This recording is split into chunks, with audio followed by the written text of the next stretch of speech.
Good evening everyone. সঠিকভাবে drawing বুঝতে হলে এই নলেজটি থাকতে হবে। সঠিকভাবে ড্রয়িং দেখে কাজ করতে হলে এই সেকশন দেখার নলেজ অবশ্যই থাকতে হবে। একবার যদি আপনার ভিতরে এই টেকনিকটা চলে আসে, আপনি যে কোনো ড্রয়িং দেখে অনায়াসে কাজ করতে পারবেন, কোনো সমস্যা হবে না। এটা আমার 100% গ্যারান্টি। শুরু থেকে শেষ পর্যন্ত দেখলে অবশ্যই আপনি সঠিকভাবে বুঝতে পারবেন। তাহলে শুরু করছি বন্ধুরা। আর যদি একটু ভালো লাগে অবশ্যই কিন্তু কমেন্ট করে যাবেন। তাহলে শুরু করছি, সময় নষ্ট করছি না। আপনারা মোবাইল স্ক্রিনের উপরে যে প্ল্যানটি দেখতে পাচ্ছেন, এটি হচ্ছে টিপিক্যাল প্ল্যান অফ ফুটিং। এটি ফুটিংয়ের প্ল্যান ড্রয়িং। প্ল্যান ড্রয়িং দেখতে ঠিক এই রকমই হয়। দেখুন ফুটিংয়ের এরিয়া, দেখুন বাইরে মার্কিং করা আছে, এটা আপনার ফুটিংয়ের এরিয়া। এরপরে দেখুন ভিতরে যে মার্কিংটা আছে এটি কলমের মার্কিং, আর যে লাইনগুলো টানা আছে এগুলি সেন্টার লাইন বা গ্রিড লাইন। এটা কলম এবং ফুটিংয়ের মাঝখান সেন্টার দিয়ে লাইনটা টানা আছে। এটা ক্লিয়ার? এই প্ল্যান ড্রয়িং দেখে সঠিকভাবে বোঝা যায় না, এর জন্য দেখতে হয় সেকশন। দেখুন সেকশনটা উপরেই আছে। এই ফুটিংয়ে কি কি হবে সব কিছু ডিটেলস আপনি এই সেকশনে পেয়ে যাবেন। আপনারা ফুটিংয়ের যে কলমটি দেখতে পাচ্ছেন, এই কলমটা হচ্ছে এই সেকশনের ভিতরে কলম দেখানো হয়েছে। এরপরে দেখুন এটা পিসিসি দেখানো আছে। দেখুন 100 mm পিসিসি। পিসিসির নিচে আছে আপনার 300 mm থিকনেস জিএসবি ফিলিং, যে মেটাল ফিলিং, পাথর ফিলিং আছে। পাথর ফিলিং করে উপরে পিসিসি করা হয়েছে। পিসিসির থিকনেস আছে 100 mm। এইবার দেখুন ফুটিংয়ের এরিয়া আছে, সাইজ দেখুন, এটা লাইনটা টানা আছে, এটা ফুটিংয়ের এরিয়া আছে। এই লাইন থেকে এই লাইনটা ফুটিংয়ের এরিয়া। আর বাইরে যে 100 mm আছে, এটা ফুটিংয়ের কংক্রিট থেকে বাইরে পিসিসি করতে হয়। এখানে দেখুন দেওয়া আছে, এটা আপনার ফুটিংয়ের এরিয়া আছে। এইবার দেখুন এখানে 100 mm এক্সট্রা করা আছে কী জন্য? ফুটিংয়ের কংক্রিট থেকে পিসিসি 100 mm চারিপাশে এক্সট্রা করতে হবে, এটা দেখানো আছে। এই সেকশন থেকে বুঝতে পেরেছি। এইবার দেখব নিচে, এটা জানতে পারলাম এটি আপনার পাথর ফিলিং আছে, যেমন জিএসবি ফিলিং 300 mm আছে। এর উপরে আছে পিসিসি, আর এর উপরে আছে এটা আপনার ফুটিংয়ের ডিপথ। এই ডি লেখা আছে, ডিপথ আছে ফুটিংয়ের ডিপথ।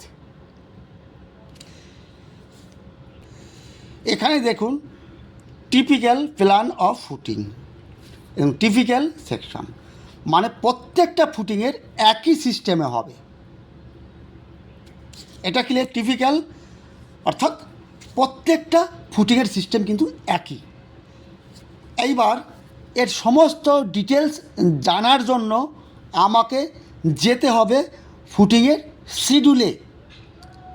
চলুন যাই ফুটিং শিডিউলে।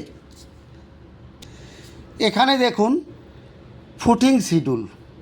এখানে M30 FE 500, এর মানেটা কি? M30 যে আমরা যে কংক্রিট করব, কংক্রিটের গ্রিড M30, এটা ক্লিয়ার? এরপরে FE 500 আমরা যে রড ব্যবহার করব তার গ্রিড আছে FE 500। এই দুটি বুঝতে পারলেন। এরপরে দেখুন ফুটিং নাম্বার। ফুটিং নাম্বার আছে F1। এরপরে দেখুন কলম নাম্বার। কলম number C1, C37, C38, 39, 40। Footing type pedestal. এইবার দেখুন ফুটিংয়ের সাইজ। লেন্থ 3 মিটার 950 mm, আর ব্রিথটা আছে 3 মিটার 800, আর ডিপথ আছে 975 mm। এইবার চলুন সেই সেকশনে গিয়ে দেখি। এখানে ডিপথ আছে, কত আছে, 975, এটা পেয়ে গেলাম। এরপরে দেখুন এই ফুটিংয়ের লেন্থ 3 মিটার 950 mm, ব্রিথ আছে 3 মিটার 800, মানে দৈর্ঘ্য আছে 3 মিটার 950 mm, প্রস্থ আছে 3 মিটার 800। এটা দেখব। দেখুন এটা ফুটিং আছে, ফুটিংয়ের দৈর্ঘ্য কত, 3 মিটার 900, লম্বা যেটা এখান থেকে আছে 3 মিটার 900 এ পর্যন্ত। আর প্রস্থটা আছে দেখুন এখান থেকে এটা আছে 3 মিটার 800। এর বাইরে যে 100 mm 100 mm এক্সট্রা, এটা কিন্তু ফুটিংয়ের কংক্রিট এরিয়া নয়, এখানে যে পিসিসি করা হয়েছে ফুটিংয়ের নিচে সেই এক্সট্রা পিসিসি, এটা মনে রাখবেন।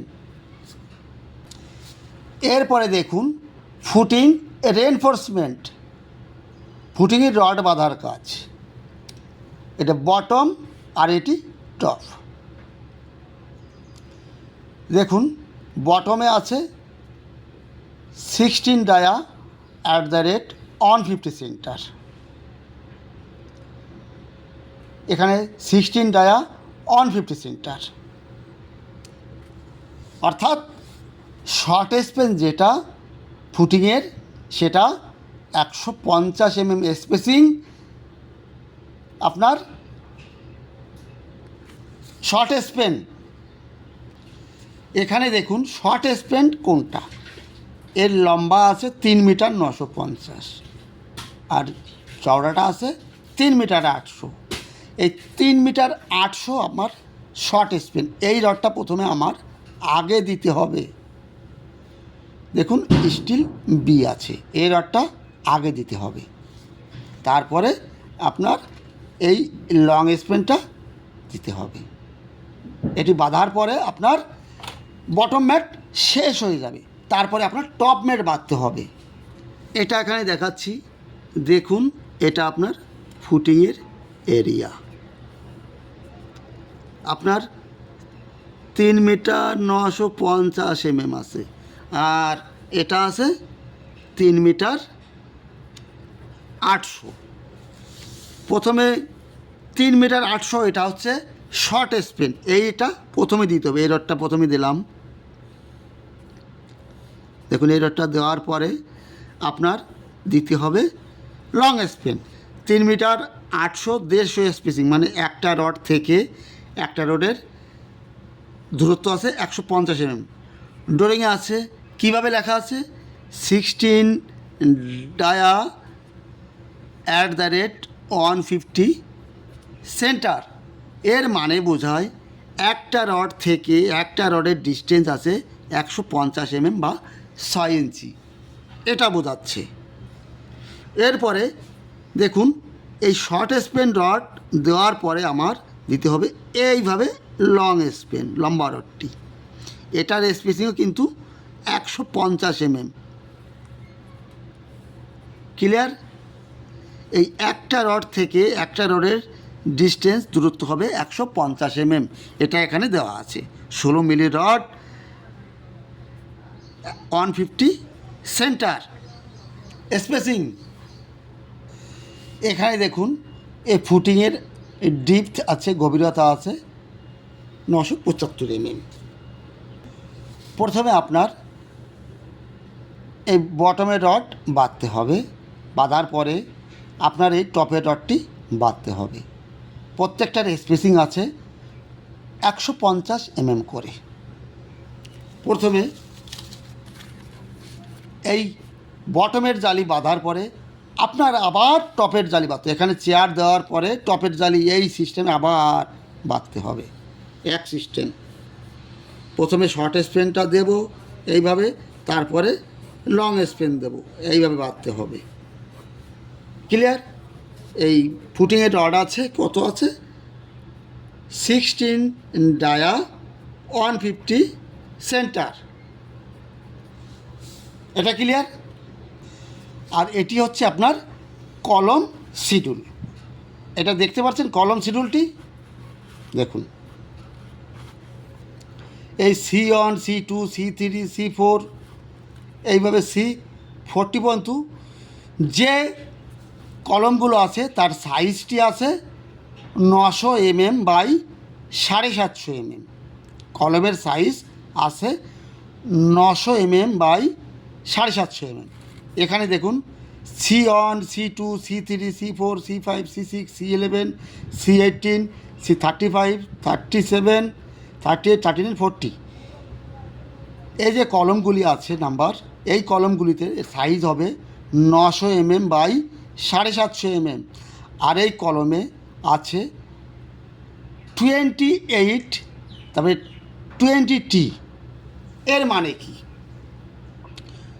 28 নম্বর 20 টর, মানে 20 মিলি রড আছে 28টি এই কলমে। এটার ক্লিয়ার।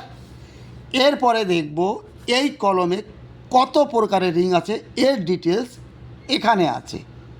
দেখুন বাইরে বাইরে যে রিংটা আছে সেটা আপনার মাস্টার রিং। কোনটা? এই বাইরে বাইরে যে রিংটা আছে এটা মাস্টার রিং। এবার ভিতরে আছে এগুলি ফোর লেগেড রিং, একটা দুটো তিনটে রিং আছে ফোর লেগেড। এইভাবেও দুটি আছে ফোর লেগেড রিং। এই 750 দিকে দুটি আছে, একটা দুটি। আর মাঝের যেটা আছে এটা লিংস বার, আলাদা একটা রড ব্যান্ড করে দেখানো আছে। এটা বুঝতে পারলাম। আর এইভাবে আছে 900 দিকে আছে একটা দুটো তিনটি রিং, ফোর লেগেড রিং এগুলো। এটা ক্লিয়ার। আর এই ডায়া 100 স্পেসিং, এই রিংয়ের স্পেসিং আছে 100 mm। এই ডায়া 120 সেন্টার। এটি কিসের? লিংস বারের। এই যে লিংস বারের স্পেসিং আছে 125 mm। এরপরে দেখুন এখানে যে কলমগুলো আছে এখানে কিন্তু সেখানে নেই। এখানে C7, C8, C9, C10, C12, 13, 14, 17, 19, 20, 25, 27, C32, C34। এই কলমগুলির সাইজ আছে 900 mm বাই 900 mm এর সাইজ। আর এই কলমে আছে 32 নাম্বার 20 মিলি রড, 32টি আছে, 20টি আছে মানে টর। টর আর ডায়া একই জিনিস। এখানে দেখুন এই ফুটিংয়ের যে কলম আছে এই কলমের নাম্বার লেখা থাকবে। দেখুন এখানে যেরকম C1, মনে করুন এই কলমটি আছে C1। এখানে টিপিক্যাল সেকশন আছে এই জন্য যে এখানে কলম নাম্বার দেওয়া নেই। এই রকম প্রত্যেকটা ফুটিং হবে এই জন্য এখানে টিপিক্যাল লেখা আছে। এটা ক্লিয়ার। যদি বুঝতে কোনো অসুবিধা হয় আবার বলবেন, আবার বোঝাবো, না বুঝে কেউ যাবেন না। আর অবশ্যই কিন্তু কমেন্ট করবেন বন্ধুরা। ভালো লাগলে বন্ধুদের দেখার জন্য শেয়ার করে দেবেন। তাহলে বন্ধুরা আজ এখানেই রাখছি। সকলে সুস্থ থাকুন, ভালো থাকুন। আবার আপনাদের সামনে নতুন ট্রফি নিয়ে আসবো। All the best. ভালো থাকবেন।